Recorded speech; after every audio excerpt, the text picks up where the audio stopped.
In 1947, a woman in a farmhouse outside Knoxville could walk into her kitchen with 50 cents and come out an hour later with something that made 6 people stop talking entirely.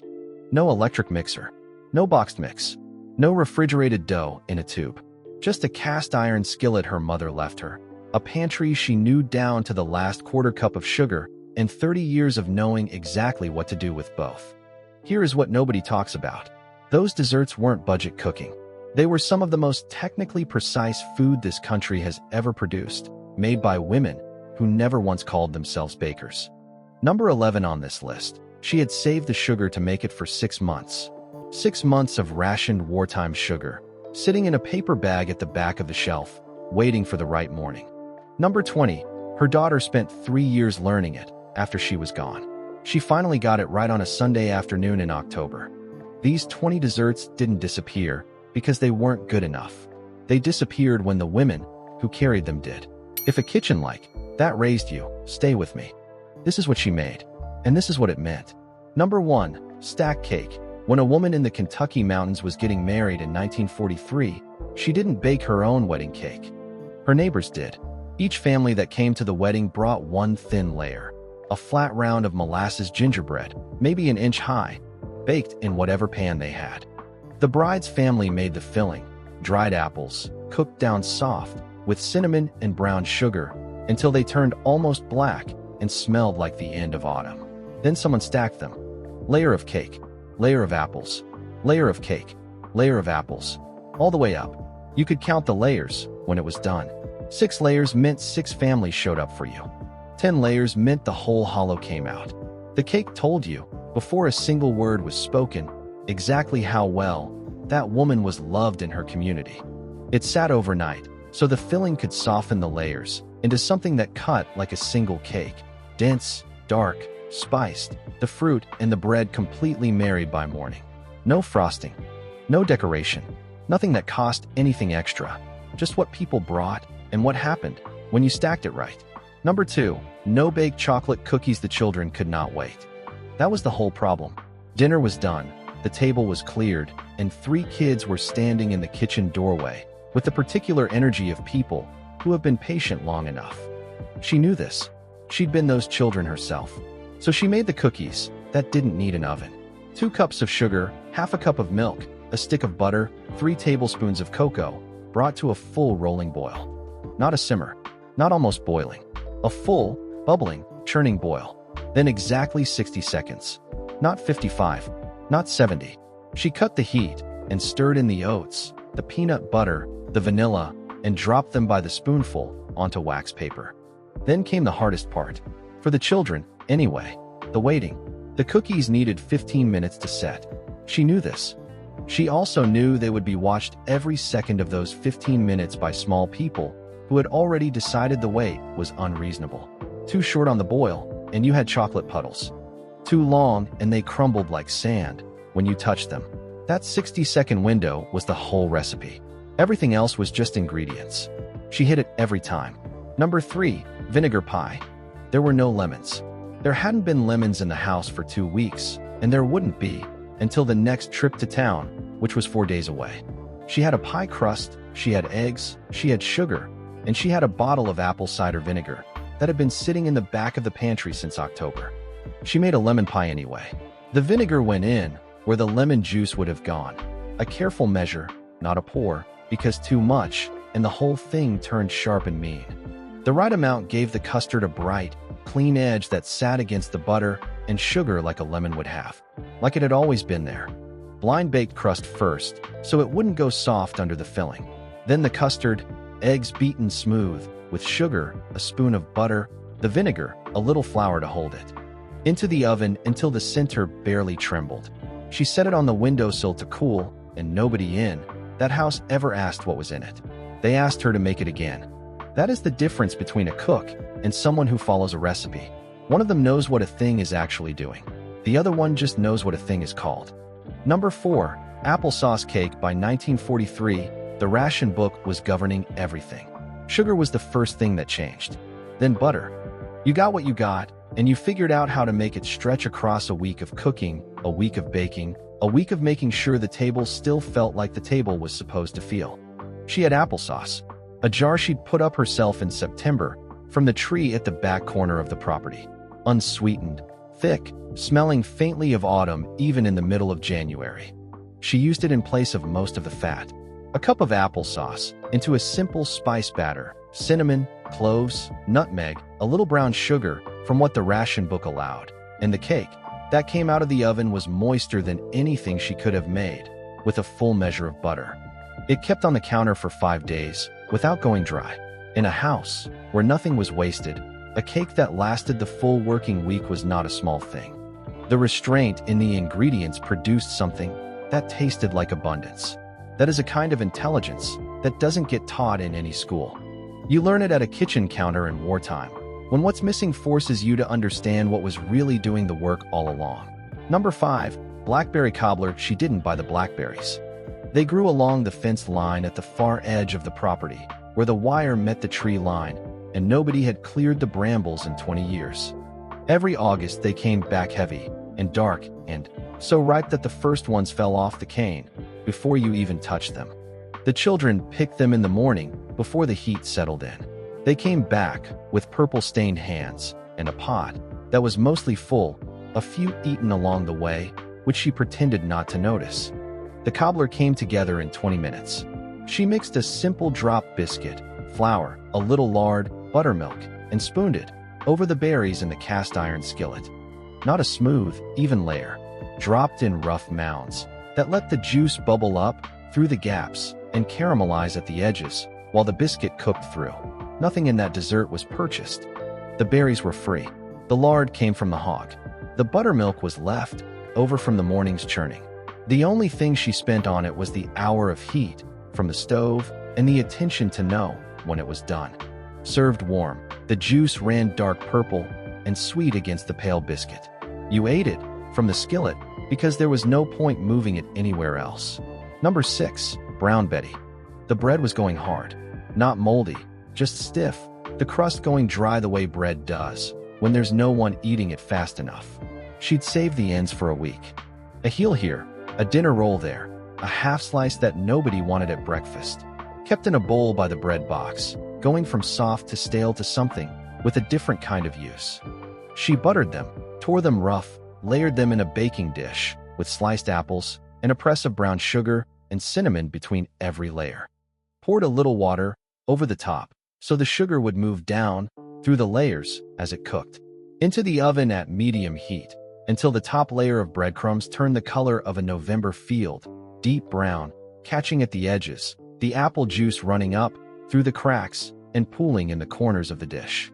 The result had no right to taste the way it did. Bread that was too old to eat and fruit that was starting to go soft, and out of the oven came something that the whole house could smell from 3 rooms away. She didn't rescue the bread. She understood what the bread was capable of when you stopped thinking of it as bread. That is not frugality. That is a different way of seeing. Number 7. Potato candy. The children did not believe her. She was standing at the counter with a cold mashed potato, just one, plain, no butter, and a bag of powdered sugar, and she told them she was going to make candy.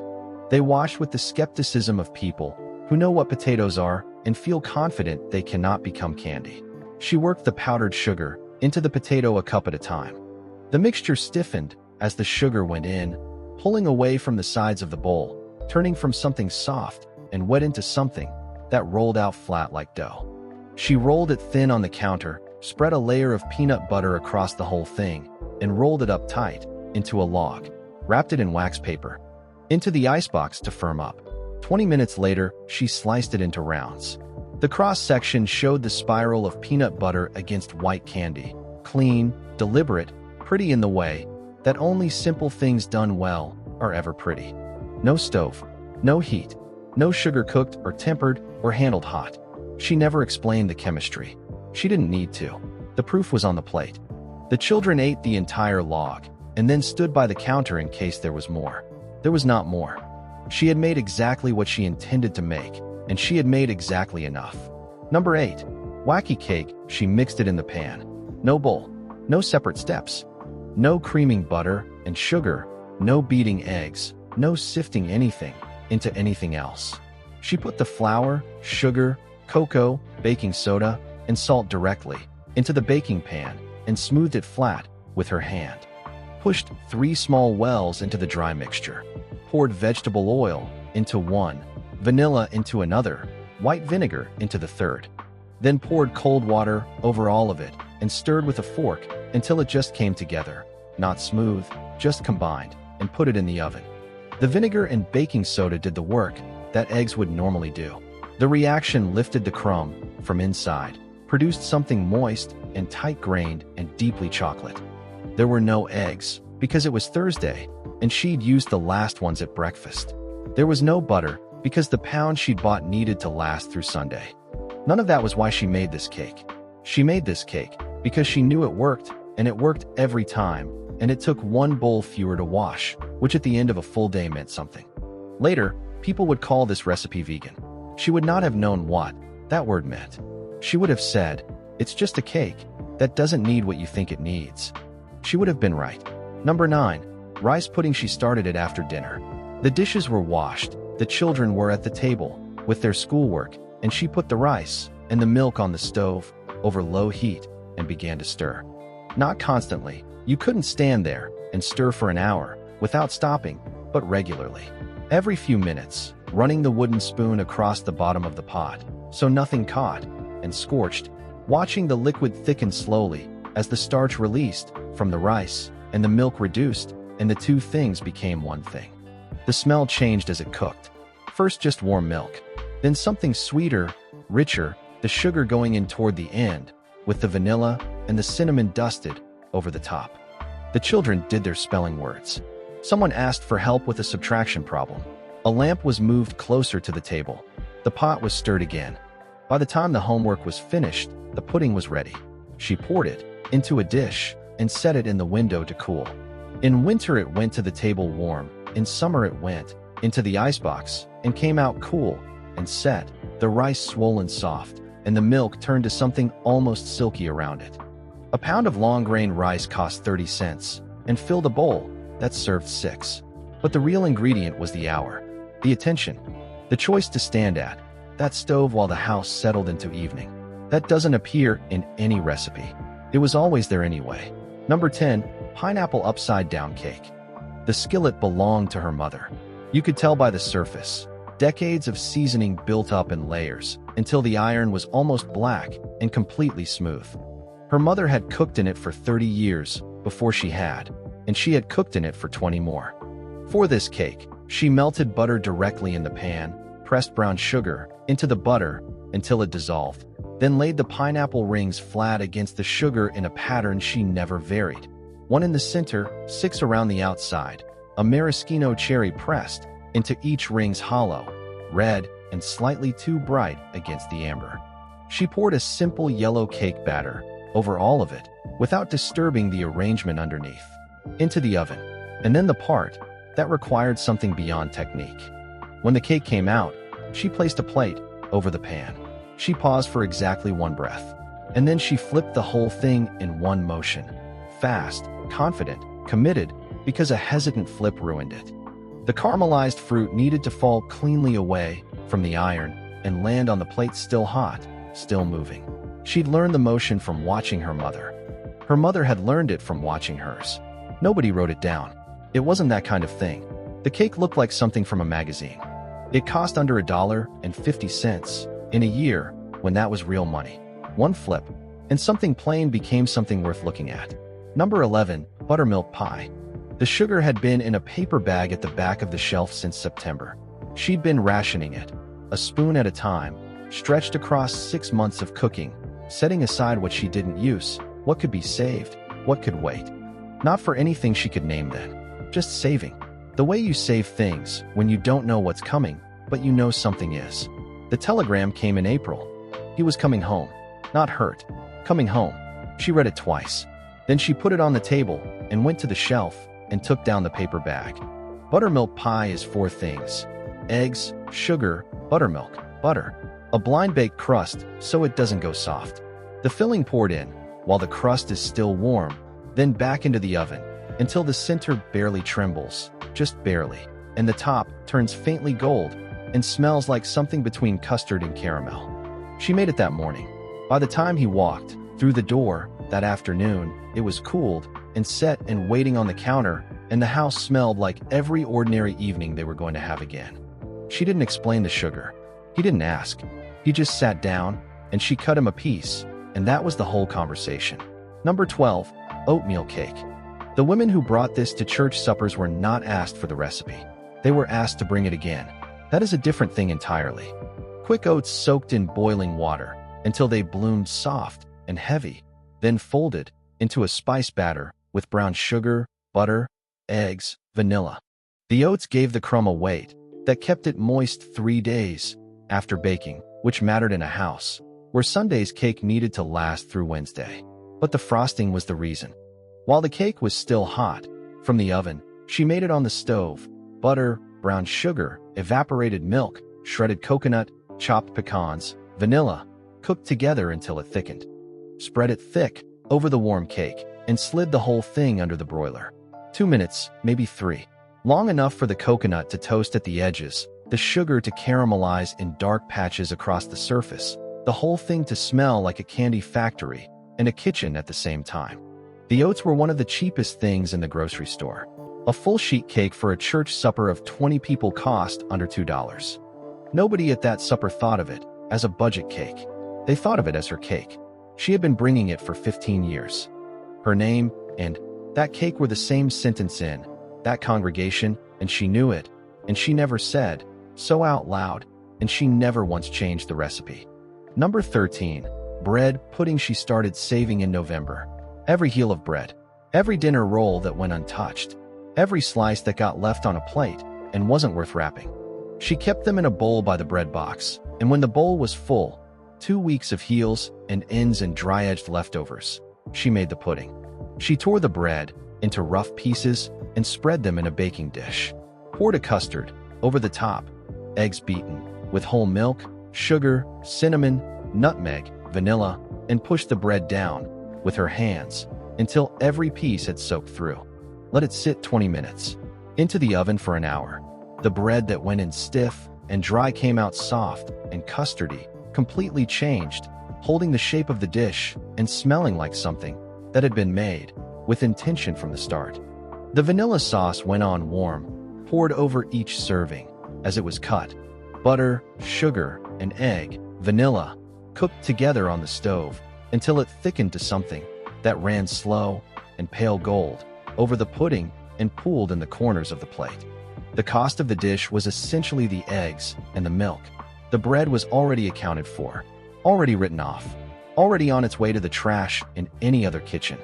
She didn't save it because she was careful with money. She saved it because she could see what it was going to become. That is not the same thing at all. Here is what nobody said out loud. It wasn't about the dessert. It was never really about the dessert. Think about the moment she brought it to the table. Dinner was finished. The money was short, and everybody at that table knew it. The work week had been long. Something had broken that hadn't been fixed yet. Someone wasn't there who used to be there. And she came out of the kitchen with a cake on a plate. Not a fancy cake. Not a cake that cost anything. A cake built from what was already in the house. Stale bread and saved sugar and a jar of applesauce she'd put up herself in September. But it was on a plate. It was warm. It smelled right. And for the next 20 minutes, everybody at that table stopped thinking about whatever they'd been thinking about. That was what she was doing. She was telling them, without saying it, without making a speech, without sitting down and explaining the situation, that things were going to be all right. Not fixed. Not solved. All right. That is a skill. A specific, learnable, technical skill that has nothing to do with baking. It has to do with reading a room and knowing what a room needs, and then going into the kitchen and producing it from almost nothing. She did this for 40 years, and no one ever gave it a name. It wasn't a recipe. It was a kind of fluency, the ability to translate need into something warm that you could put on a table. That is what these desserts carried. That is what went with them when they left. 14. Sweet potato pie. She grew them herself. A row of sweet potatoes at the edge of the garden, planted in May, dug up in October when the vines had died back and the ground was ready to give them up. She cured them in the corner of the cellar for 2 weeks before she used them, which deepened the sweetness and hardened the skin and made them keep through the winter. For the pie, she baked them whole first, then scooped out the flesh while it was still warm and mashed it smooth with butter and brown sugar and eggs and a pour of evaporated milk, and the spices she kept in a row on the shelf: cinnamon, nutmeg, a breath of ginger.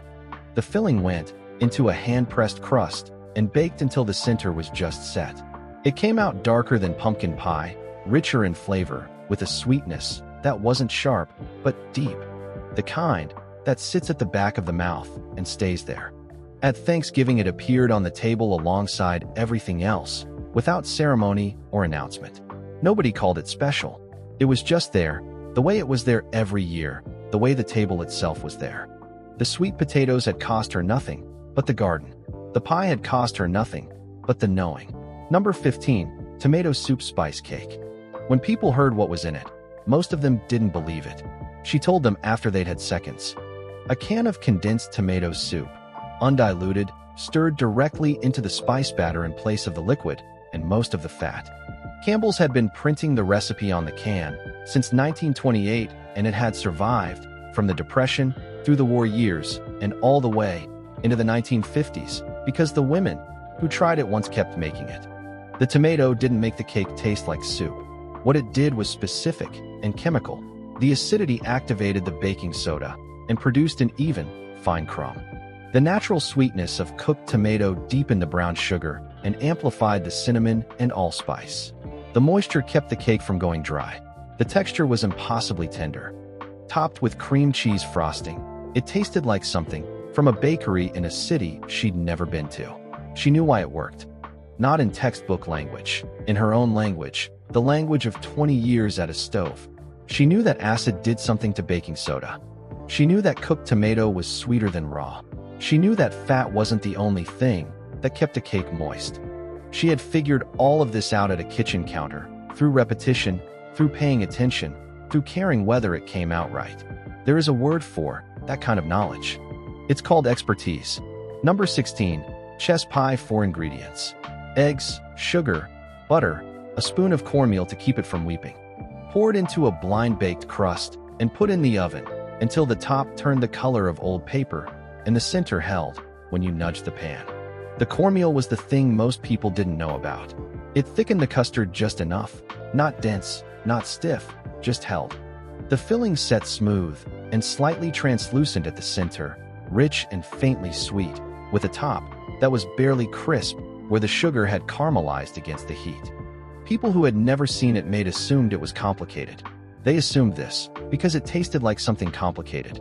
It tasted like a dessert from a restaurant that had spent time on it, that had a recipe passed through a professional kitchen, that required technique and equipment she didn't have.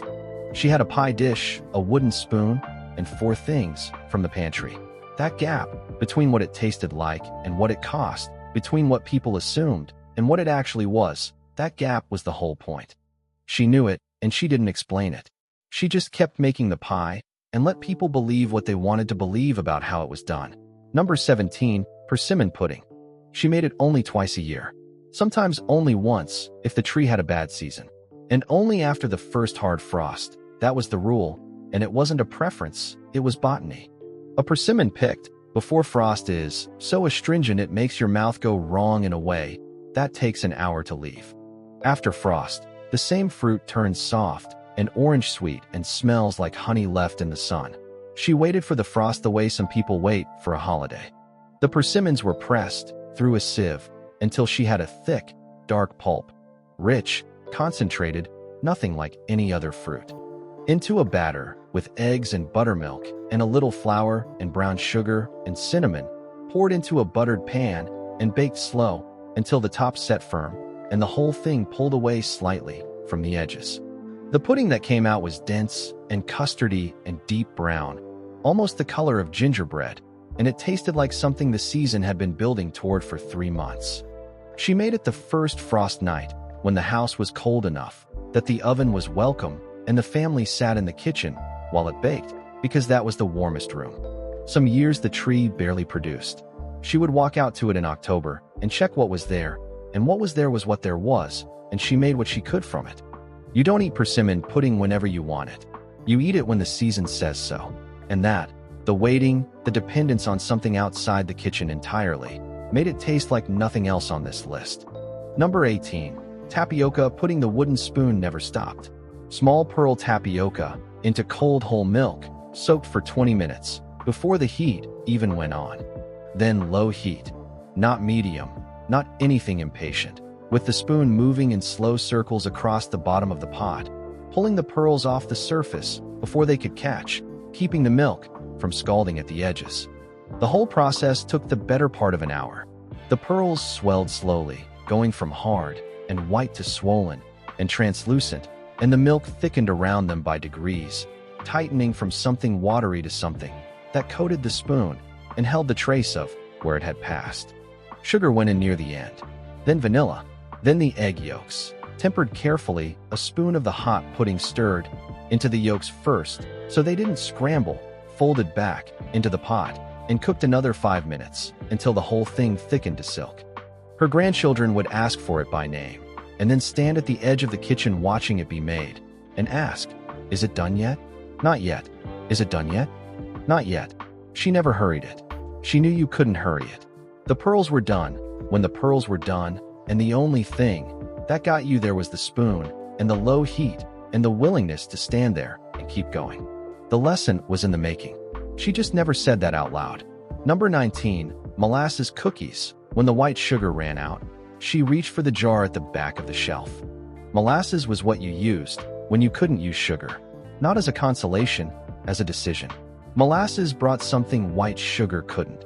Depth, darkness, a bitterness at the back of the sweetness that balanced the cinnamon and ginger and kept the cookie from being cloying. She rolled the dough into balls, pressed them flat with the bottom of a glass, lined them on a baking sheet.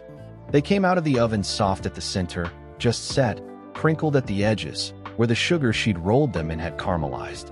They hardened slightly as they cooled and then stayed that way, chewy and firm, for nearly 3 weeks in the tin on the counter. In a house where baking happened on Saturdays and needed to last through the week, 3 weeks was not a small thing. 3 weeks meant one Saturday's work carried a household through most of a month. The molasses cost a fraction of what the white sugar would have.